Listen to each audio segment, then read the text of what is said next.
Former Mayor of London candidate, I'm sure you could give Samuel a bit of advice on that, and former Deputy Assistant Commissioner in the Metropolitan Police. And David Linden is SNP MP for Glasgow East. He's the party's work and pension spokesperson in Westminster. We may get a question on the triple lock tonight. It wouldn't surprise me at all.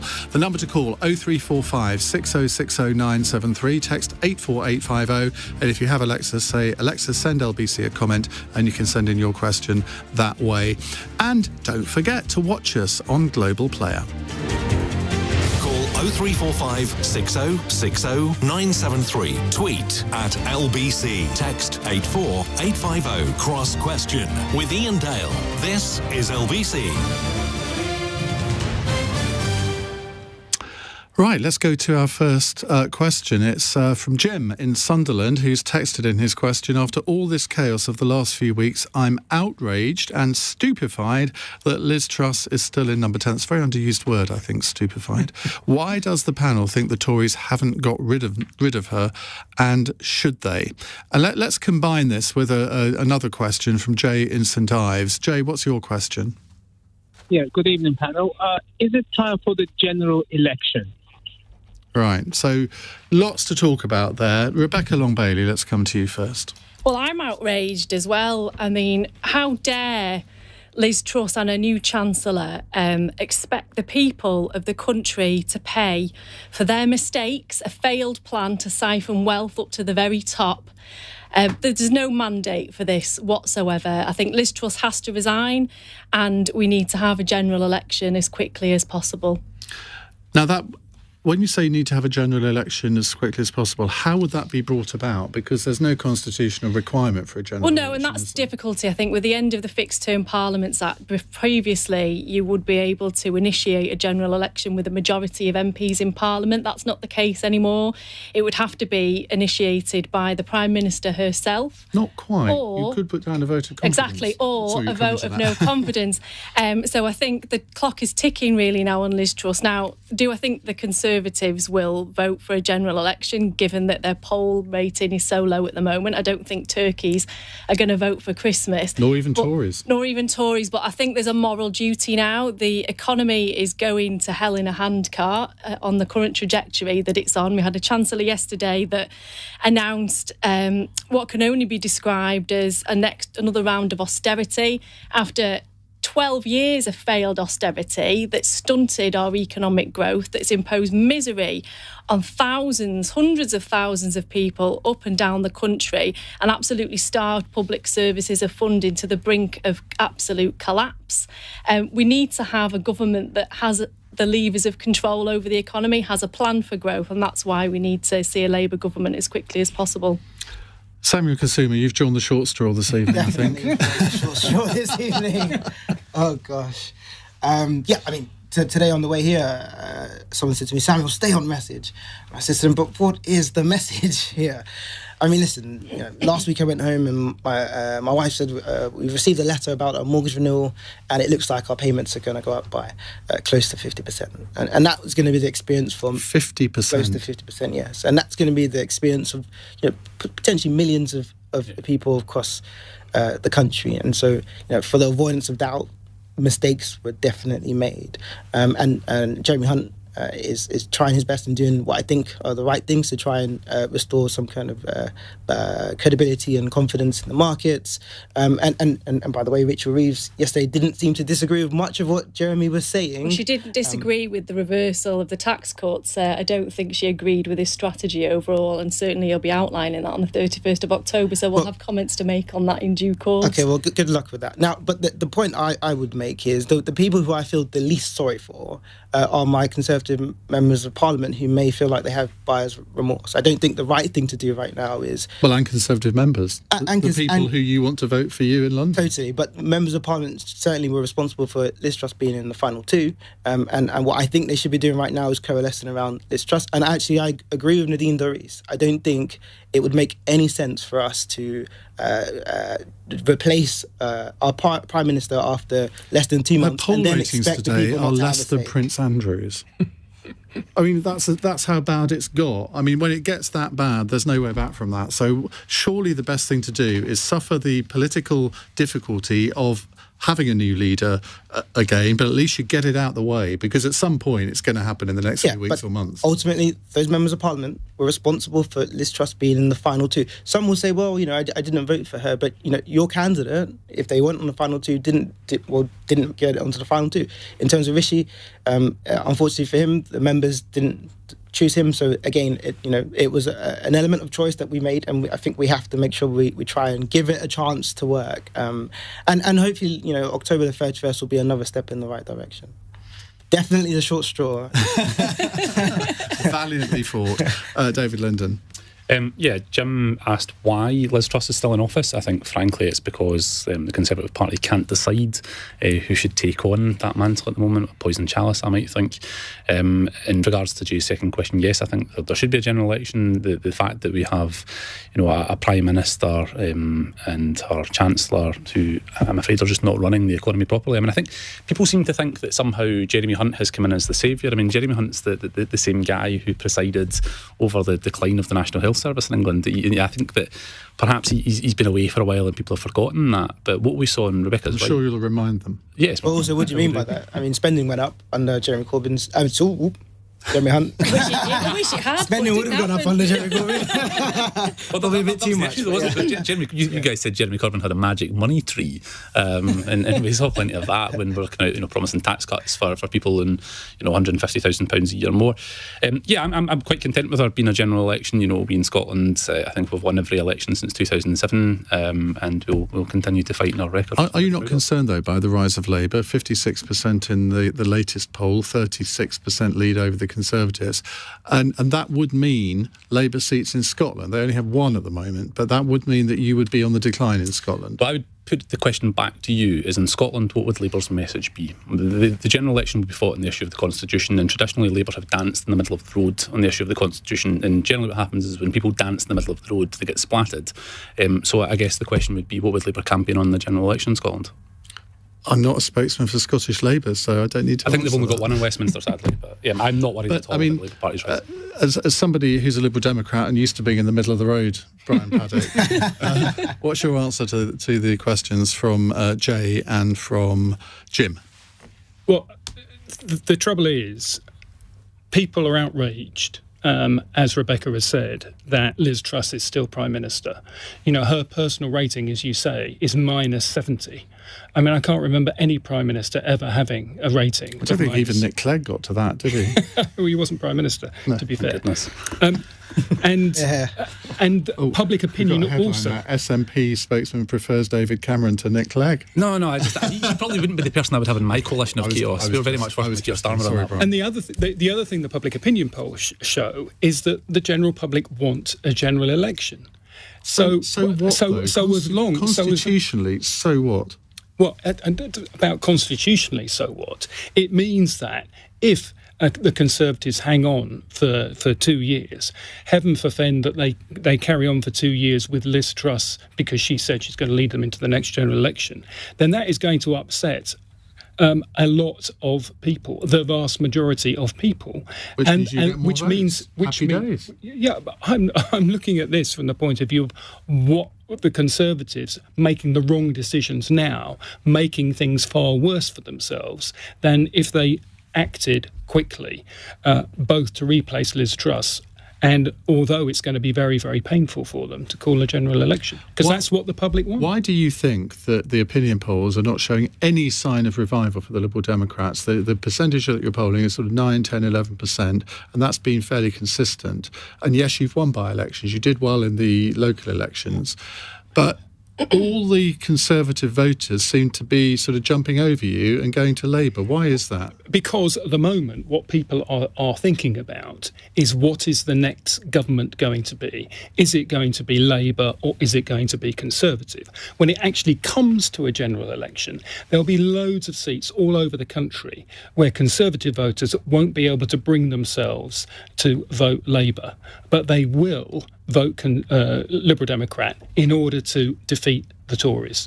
And that's when we will see a significant increase in support for the Liberal Democrats. David. Can I challenge in this issue, though, about Don't whether ask it's me, I'm not constitutionally... answering No, questions. the general premise, though, that the idea that constitutionally having an election is not the right thing to do. I mean, given that the Prime Minister has radically departed from what the Conservative Party promised in the 2019 manifesto, surely there's a political and moral case, actually, to have a general election because she has departed so far That from may Boris be, Johnson's but agenda. constitutionally there is no obligation to have. I mean, when Gordon Brown took over from Tony Blair, there was no leadership election because no one dared stand against the great clanking fist. Understandably so in many ways, but I don't remember all of this debate happening then. No. We weren't in a state of extreme crisis to the level that we're at today, and I think what MPs need to remember is that they're put there by their voters, by their constituents, and if the vast majority of voters want a general election, I think it's incumbent on all politicians to heed that call. I think it's a morally right thing to do, and we've quite clearly got a government who's in power who is not capable of governing the country at a time of crisis, and that's a very serious situation to be in. Iain, I don't know any voter who has gone into a polling booth and considered what the constitutional issues are. They've considered who is but the... we have a constitution for a reason, and okay, it's not written down, it's entirely based on precedent, but I mean, you can't just junk 300 years or however many hundred years just because, and I get it from my callers all the time, we want a general election. I don't deny that there is a clamour out there for a general election, but... and it's possible for the Prime Minister to call a general election. Of course it is. And that As would be Rebecca constitutional. said, or there could be a vote of no confidence in the government. Liz Truss, you would not be calling a general election. Of course not. Can I help Brian on why people are not choosing to opt for the Lib Dems? Because, essentially you don't really stand for anything, bluntly.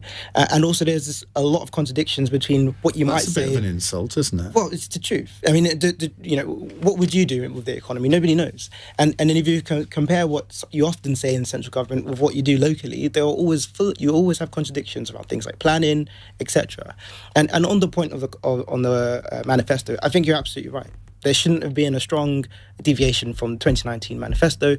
I believe the Prime Minister said that now she's going to stick with delivering the things that we promised in 2019, which should have been what happened from the start, but it's the thing that she said she's doing now. And I think because of that, there's probably less of a need for a general election. Just because the Prime Minister has said sorry, though, doesn't make it okay. If somebody went out and drove my car into the central reservation of the motorway, just because they said sorry doesn't mean I would let them to continue on with the journey. Yeah, but perhaps I'm more forgiving than you. I think sorry is a powerful And Samuel, word. I think you've got a point in that if you don't understand what the Liberal Democrats stand for, then that is a problem for the Liberal Democrats. It's not. So, for example, the first party to call for a windfall tax on the energy suppliers was the Liberal Democrats, and Labour Party adopted it, but because the Labour Party is much bigger than the Liberal Democrats, they're the ones that everybody talks about, they're the ones who thought it up in the first place. When you actually look at, and people do at general elections look at what parties stand for, they will find that the Liberal Democrats definitely stand up for the sort of things that they And would there are be a passionate consistency about. locally?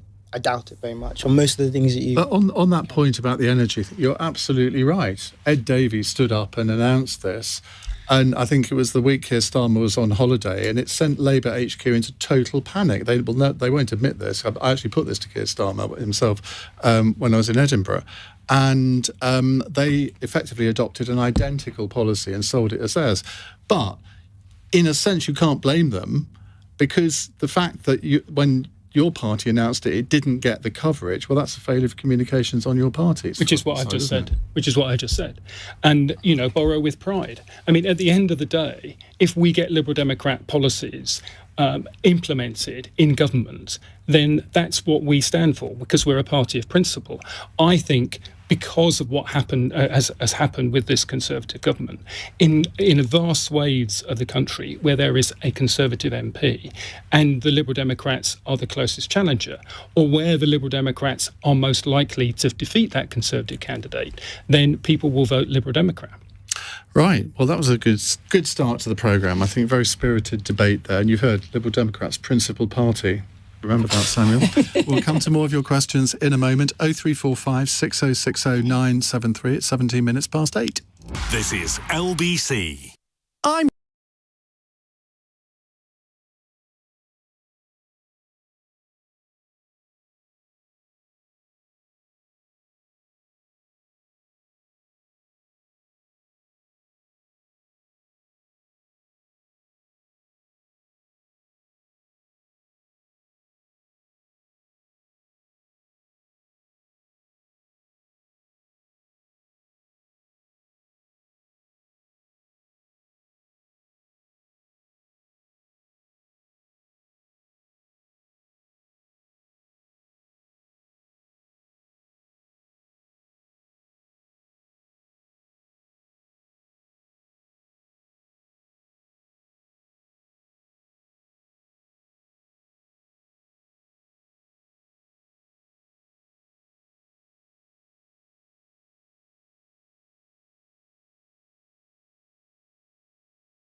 Cross Question with Iain Dale on LBC.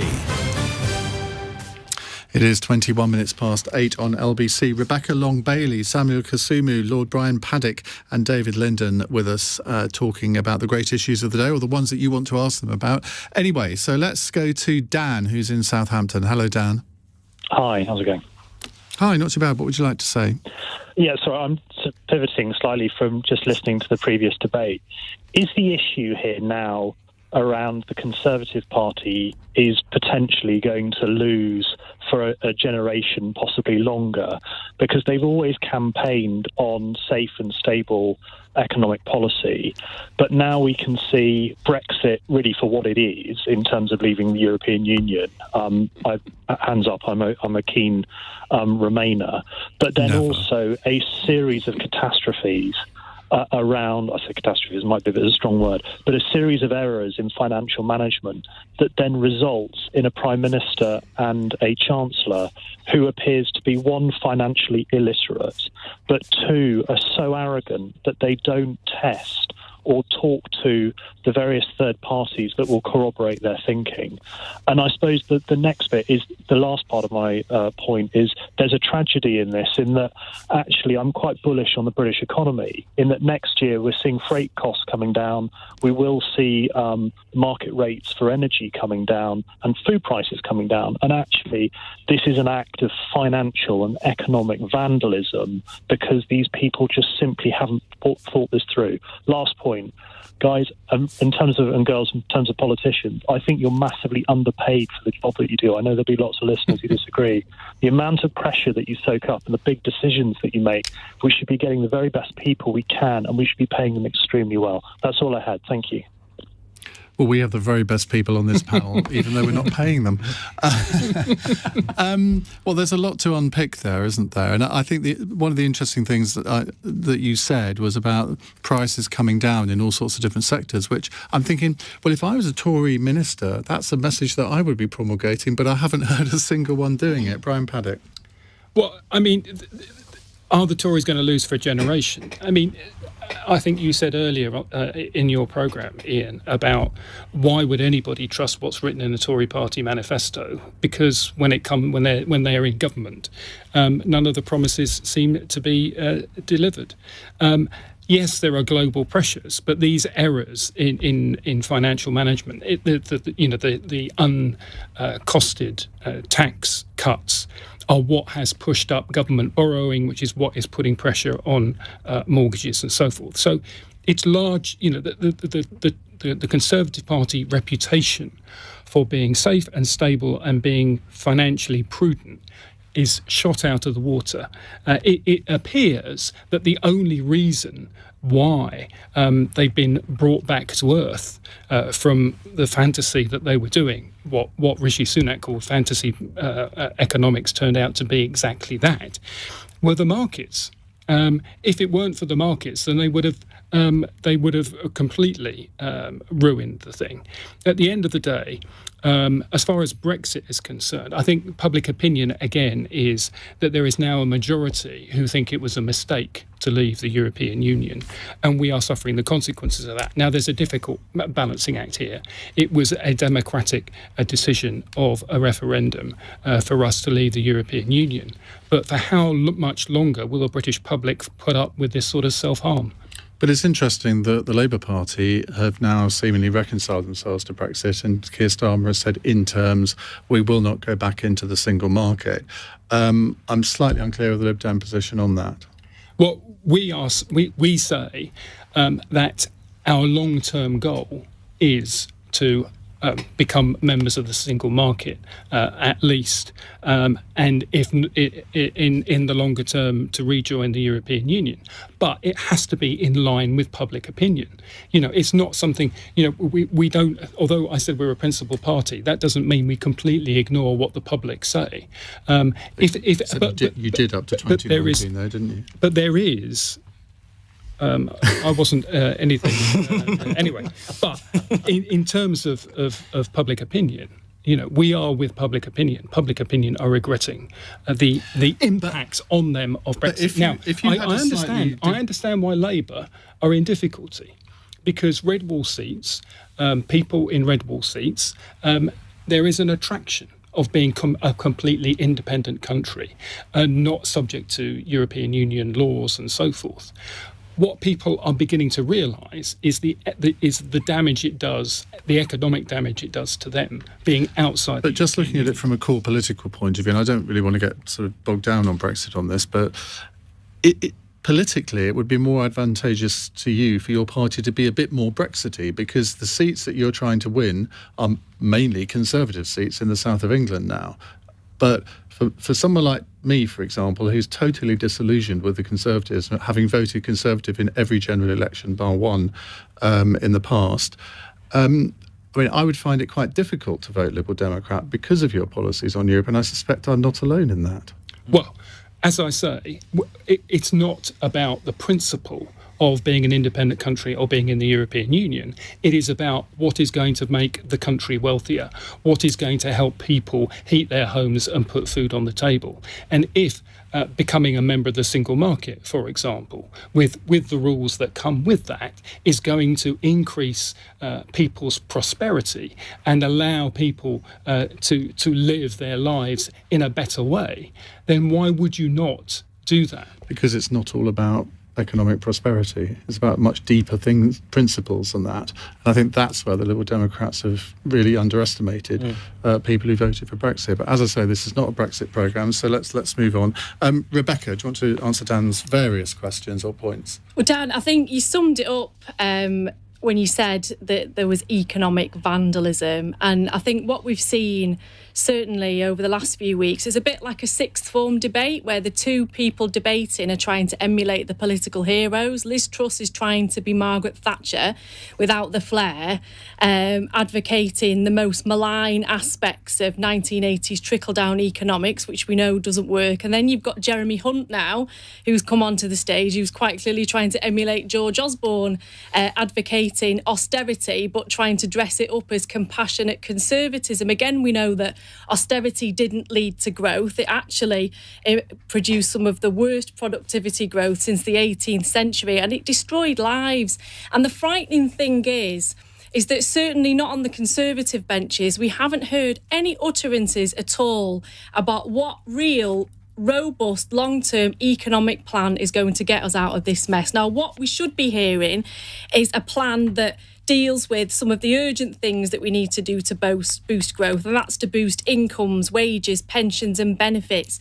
We need to hear talk of investment in the tools that increase productivity and living standards, like investing in public services, skills, infrastructure, research and development and industry through a Green New Deal. And we need to hear about fair taxation. We've seen a U-turn on the malign tax cuts that Liz Truss tried to roll forward, but we need to see fair tax now. We need to see higher windfall taxes on oil and gas profits. We need to tax income from wealth at the same rate as income from work. And overall, we need to have a discussion about taxing wealth, because we don't have a fair taxation system. And then finally, I think we really need to start having public discussions about bringing the cost of basics down. And that means bringing things such as energy, water, rail and mail into public ownership. Samuel.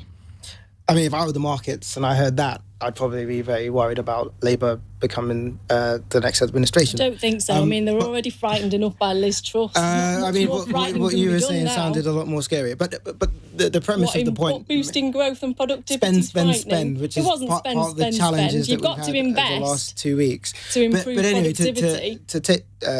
I think that makes a very important point, which is historically the Conservative Party has been known for sound financial management, being strong, stable, etc. Clearly, our reputation has taken a massive hit over the last... Not just a hit, it's been destroyed. Massive hit over the last few weeks. And to rebuild that reputation is going to take a lot of work and a lot of reaching out and building of trust. What I would say is, I don't think in principle there's anything wrong with challenging commonly held orthodoxy. I don't think there's anything wrong with that. I think the argument that we've had stagnated growth for many years and therefore there is a need for some changes was a compelling argument. Clearly the execution was shocking and there was a lot of hubris around, entering the Treasury and sacking the permanent sector, etc. We don't need to, list all of the stupid things that happened. My message to Conservative colleagues, as I keep saying, is we don't win trust through division. I think the one thing we have to do is come together, be more coherent, and articulate a plan that shows we're going to be willing to do what it takes to rebuild. What lessons have you learned from this experience of Liz Truss in her first 6 weeks? I mean, if you were to be elected Mayor of London in, is it 2024, what lessons have you learned that would govern your first 6 weeks? I probably wouldn't go around sacking people, firstly. Secondly, I think, and it's not just Liz, but I would say over the last few years, we've had this challenge where maybe some of my colleagues have been very, very quick to start fights with people, whether that be people who voted to remain in the European Union, or people that might have different cultural views to some of us, and then now it was people who might have some traditional views on the economy. I just don't think that is the right way to govern. David? I mean, I think Dan's question was, are the Tories going to lose power for a generation? I would point out that people in Scotland haven't voted majority Conservative since the 1950s. That's one of the reasons why I'd quite like Scotland to become an independent country, so we actually get the government that we vote for. I mean, we talk about, economic vandalism. I absolutely agree. And, there's a perception in Westminster that this week Jeremy Hunt has been going around putting some of the boarding up. But there are still aspects of the policies from the government that remain on the table that are deeply challenging. I still don't understand why, at a time when the Chancellor is saying to people that we are having to take difficult fiscal decisions, we still have no cap on bankers' bonuses. The government has said that they are uncapping bankers' bonuses.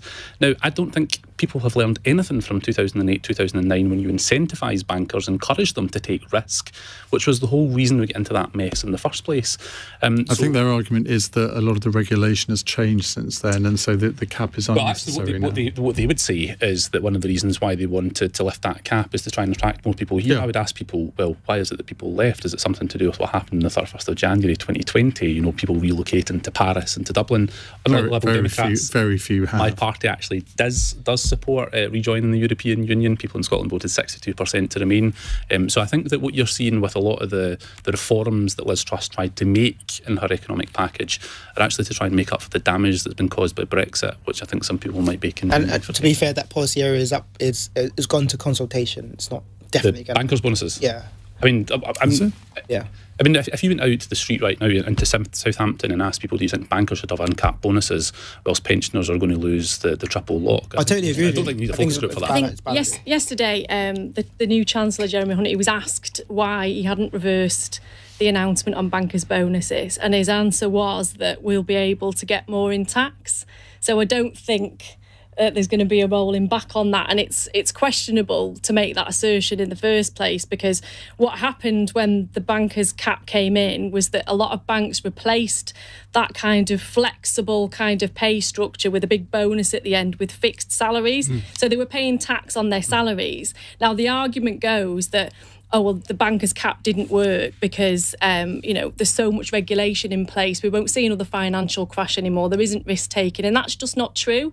There is regulation in place, but not enough to deter a risk on the scale that we saw in 2007, 2008. The same derivatives still exist within the markets, albeit packaged in a different name. And I think bringing the bankers, lifting the bankers' cap, should I say, will encourage more risk taking. And that frightens me. OK, thank you all very much. 0345 6060 973. Let's get the latest news headlines on LBC from Daryl Jackson. It's 8:34.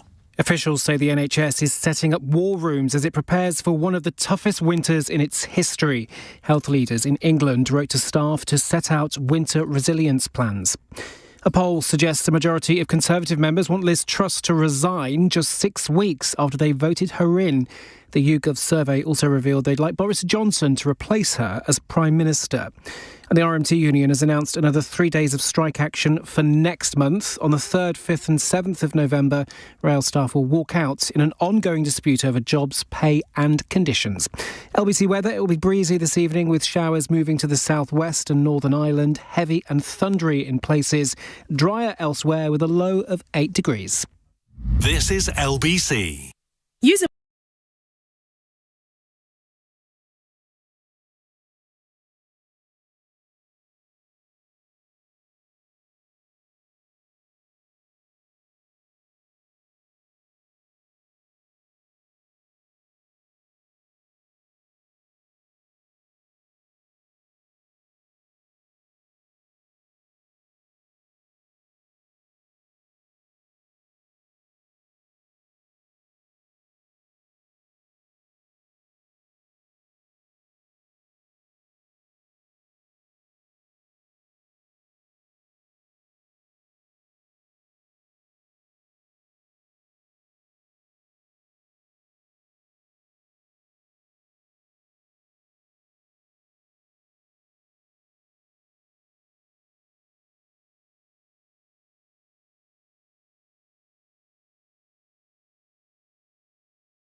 Cross Question with Iain Dale on LBC. Call 0345 6060 973.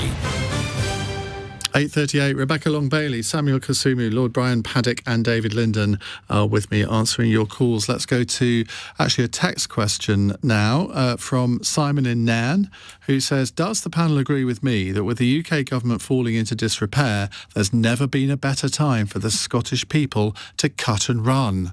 Surprise us, David Linden. I happen to agree with Simon. Really? I tend to be of the view that I've been campaigning for the SNP since I was 11 years old. I'm 32 now. I think that, yes, the chaos that's ongoing at the moment is deeply regrettable.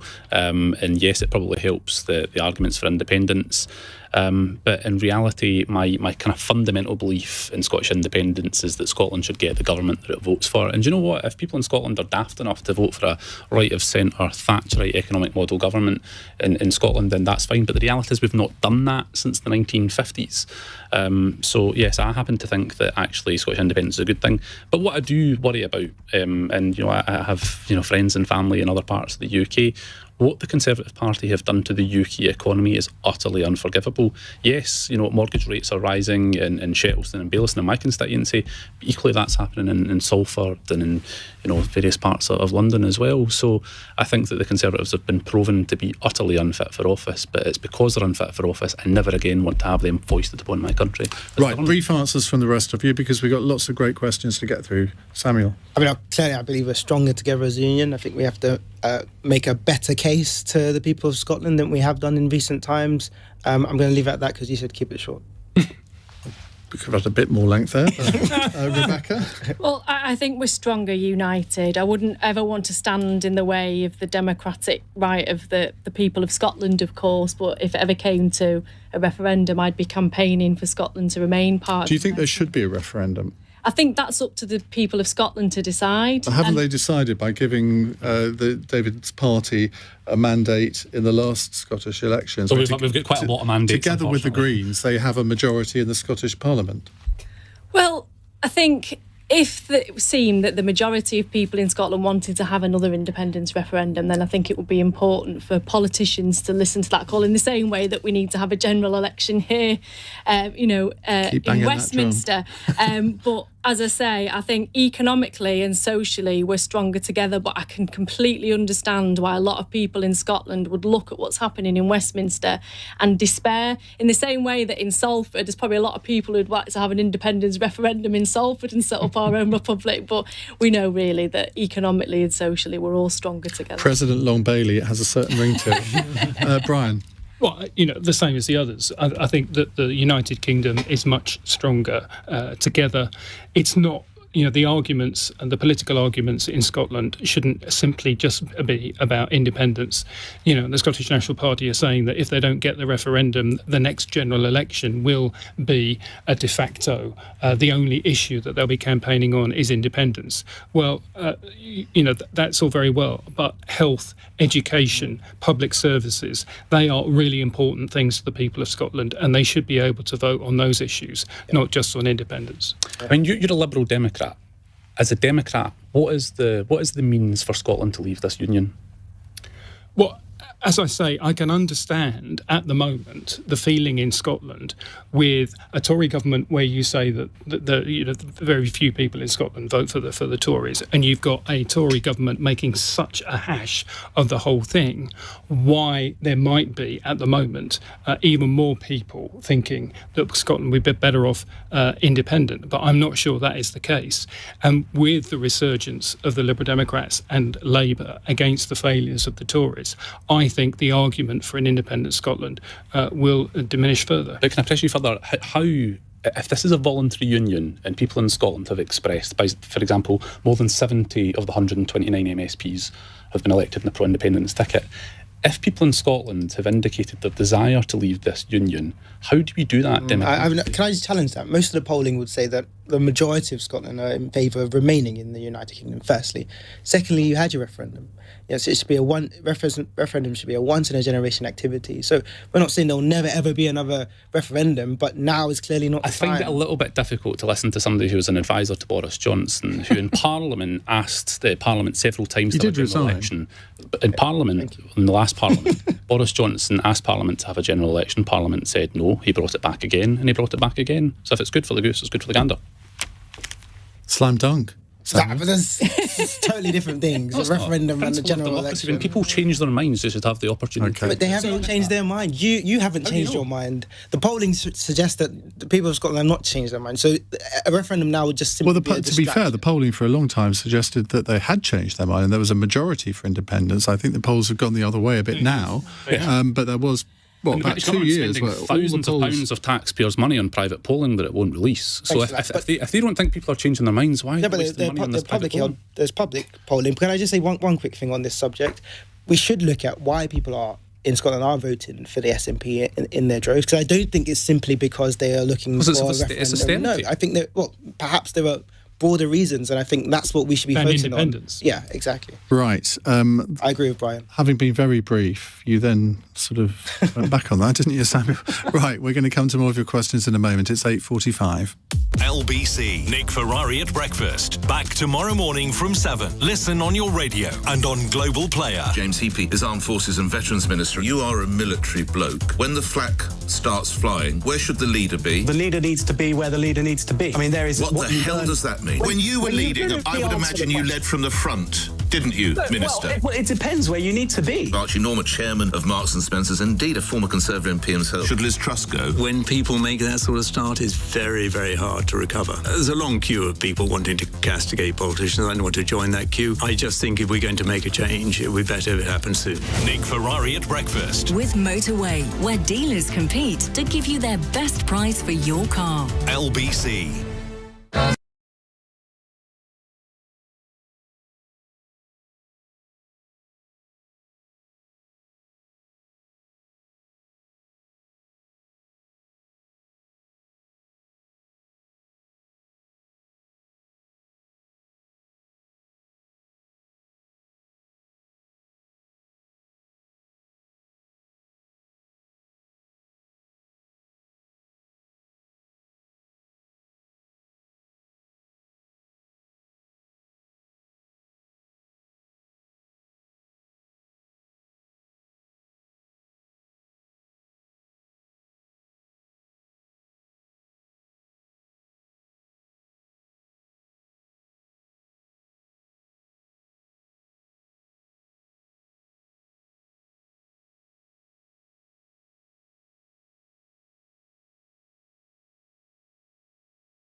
Cross Question with Iain Dale on LBC.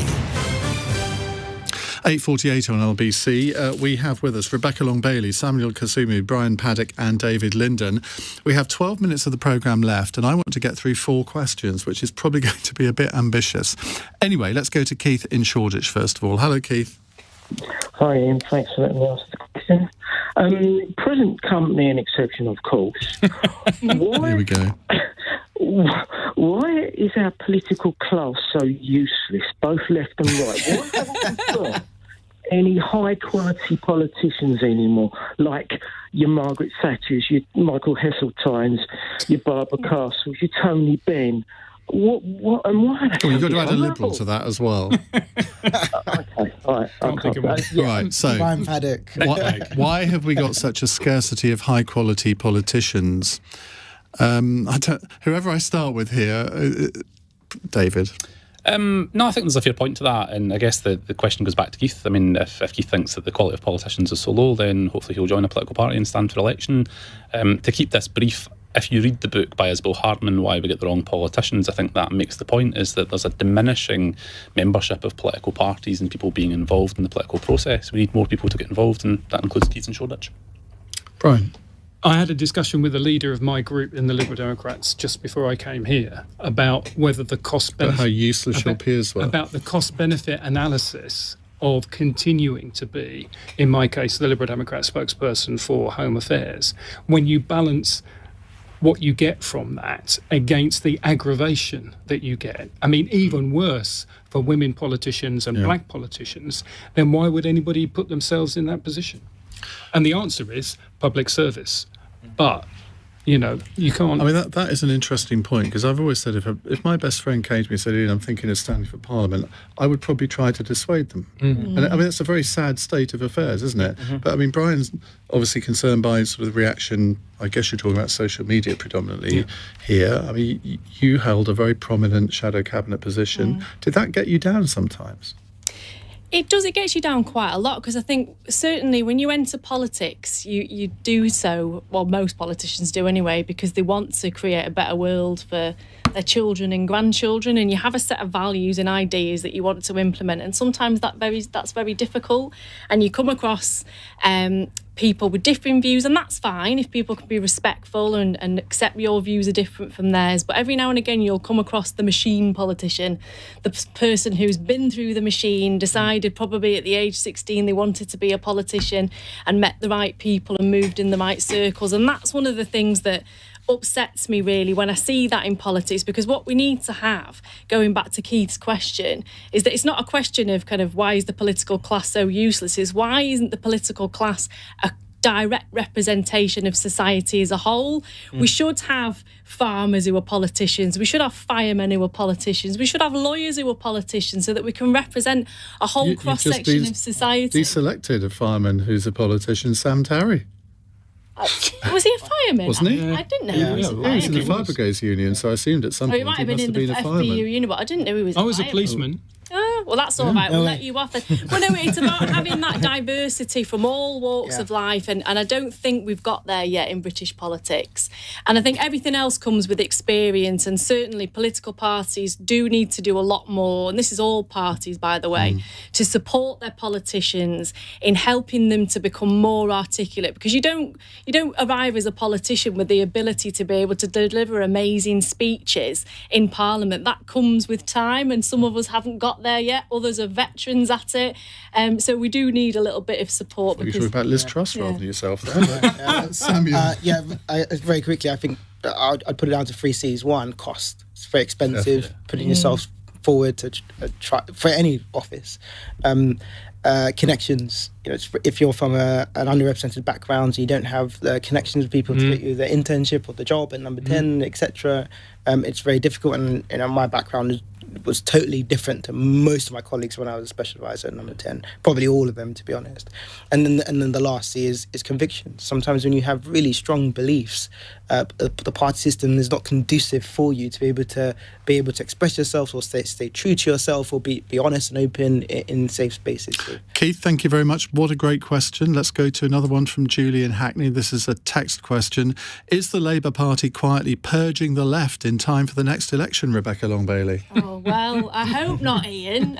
You were purged, weren't you? No. Yeah, Keir Starmer didn't keep you in a shadow cabinet. No, I know. But no, I hope not. I mean, there's certainly a lot of media reporting on this issue, and it would worry me if that was the case. So I hope that it isn't, because we need to have, in the same way that we've got to have Parliament as diverse as possible, the Labour Party has to represent a broad church, and that means having differences of opinion. So, for example, on public ownership, I'm quite clear that I want to see public ownership of rail, mail, energy and water. There are other people in the Labour Party who completely disagree with my take on things, but it's healthy for us as a party to have those discussions, and then eventually we reach the best policy conclusions at the end of it. And to stifle that debate and take people away from that because they believe in certain things, you don't believe that's very happening? dangerous. Oh, she knows it is. Well, as I say, there's been a lot of media reporting. I wouldn't like to comment on specific cases, but I hope very strongly that it isn't happening. Okay, Samuel? Yeah, I mean, you hope that it isn't, but you know that it is, because in Campbell and Peckham, you had a candidate who's left, who's clearly not been allowed to put himself forward, even though he's a councillor, I think, in Wandsworth. And Emma Dent Code in Kensington. Yeah, so you know it's happening. But again, it goes back to this broader point. You know, can you have a party system where people are able to, you know, have their convictions and still be able to function, especially when, like Keir Starmer, you think you're very close to potentially being the next Prime Minister? Brian? My criticism of Keir Starmer is that he's been trying too hard to convince people he's not Jeremy Corbyn. And he's been quite successful in that, hasn't he? Yeah, but I think he's betrayed his principles in order to prove that point, in order to get elected. Because at the end of the day, if you don't get elected, you can't implement any of your policies. Well, I understand. He's doing what Tony Blair kind of did. Yeah, but I think he's gone too far. Okay, David? Yeah, I mean, I think they are trying to kind of purge the left of the party. I mean, the thing that I get frustrated about with the Labour Party is that, you know, we've got the Conservatives in power, but, you know, even with the Conservatives in power, we need a strong opposition.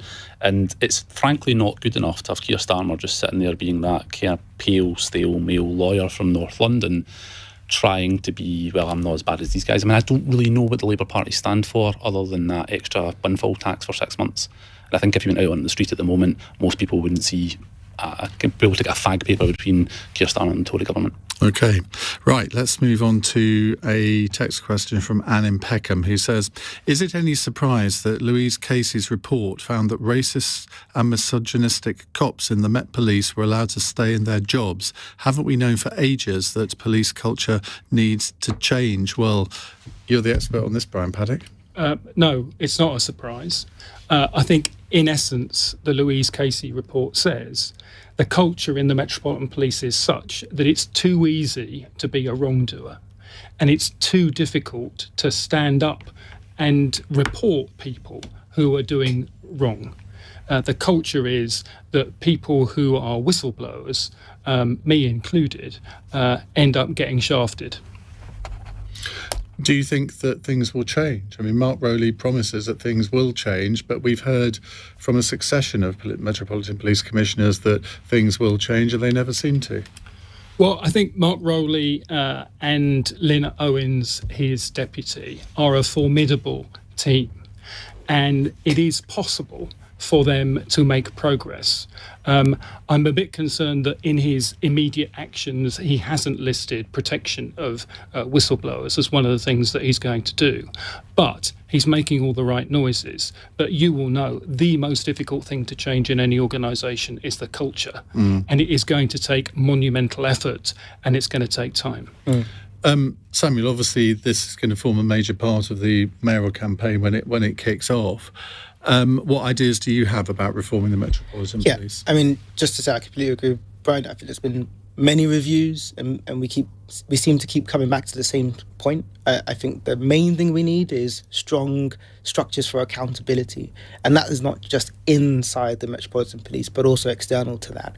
Communities need to know that, you know, the police are on their side, and they can trust that they're headed in the right direction. I was involved in the setting up of the Independent Scrutiny Oversight Board for the National Police Chiefs Council just last year. So I think that there are people who want to make sure that things are different, but we have to be able to see more transparency, more trust, more people that we know have the right intentions being able to come back. People like Brian, who has a wealth of experience, being able to feed back into what went wrong last time. You're offering the job. Totally, if he wants one. Well, there we go. You heard it here first. Yes, exactly. We'll keep you to that. Rebecca, Greater Manchester Police have had their problems over the last few years. Do you recognise I don't know how much you followed this, but what Louise Casey has found, do you think it's the same in other forces around the country? I think it will be, unfortunately, and I think you have to recognise that a culture has permeated from the top at Westminster, and only tonight, for example, the government passed a piece of legislation called the Public Order Bill, which is a sweeping assault on our rights as citizens. It will criminalise people for protesting in quite simple ways, but some of the most insidious parts of the Public Order Bill are the extension of stop and search powers and serious violent reduction orders, which will disproportionately be used against black and ethnic minority communities, as they have been in their current form within London and some of the other city regions across the UK, and that needs to be shelved, that piece of legislation, in my view, if we're going to... And I agree with Rebecca. David, very briefly, if we can. Yeah, I mean, I don't really have a dog in this fight as a Scottish MP.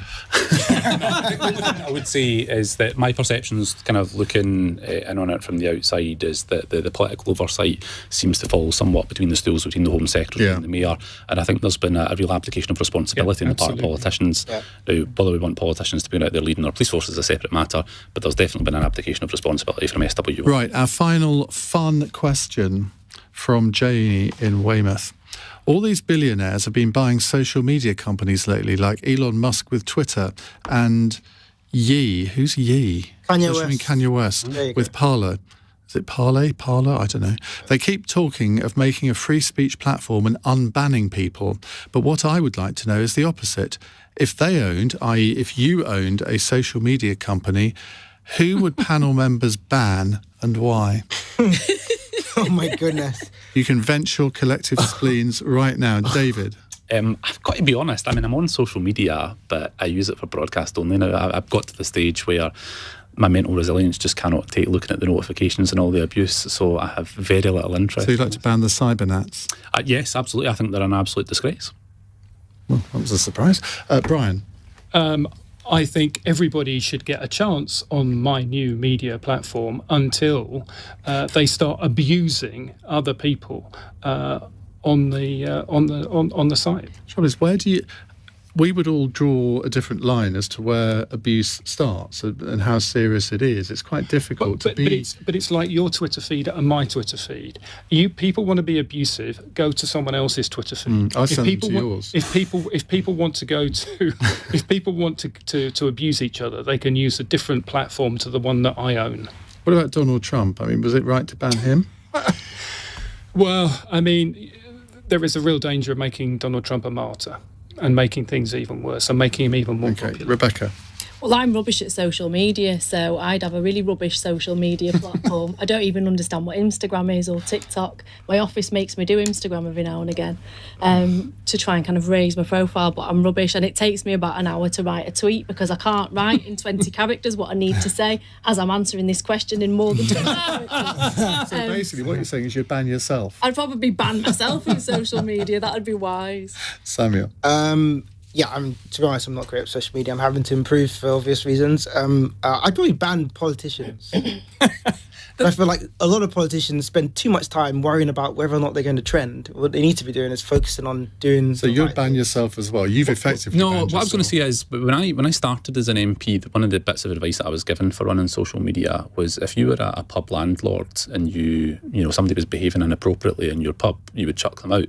I'm not convinced politicians actually apply that in practice with their social media feeds, and I think that the mental health and well-being across the road would be a hell of a lot better. Well, it's been a great hour. Thank you very much all for taking part. Rebecca Long-Bailey, Samuel Kasumu, Brian Paddick and David Linden. You can find them all on social media and tell them how lovely they are and what a brilliant performance they put in on Cross Question. We have another Cross Question for you tomorrow at the same time, 8 o'clock. And in a moment, we're going to be talking about the pensioners' triple lock. Is Liz Truss going to renege on that? that manifesto commitment too? And if so, do you think she should? Is there an argument for doing so, or do you think it's going to hit the most vulnerable in society? But of course, pensioners as a group are not the most vulnerable in society. If you look at the income range, should that money be spent on other groups instead? On that bombshell, it's 9:03. On your radio, on Global Player, and Play LBC. leading Britain's conversation. This is LBC. From Global's newsroom, Liz Truss has spent the day trying to convince her own MPs to back her, despite a poll suggesting the majority of Conservative Party members want her to go. The Prime Minister led Cabinet this morning before meeting an influential group of Eurosceptic backbenchers. It's chaired by Mark Francois. It was a positive meeting. She was open. She engaged with my colleagues. She answered questions directly. We all know that she's had a very difficult time of it, and colleagues wanted her to succeed. Well, Rebecca Long-Bailey, Labour MP and former Shadow Cabinet Minister, told LBC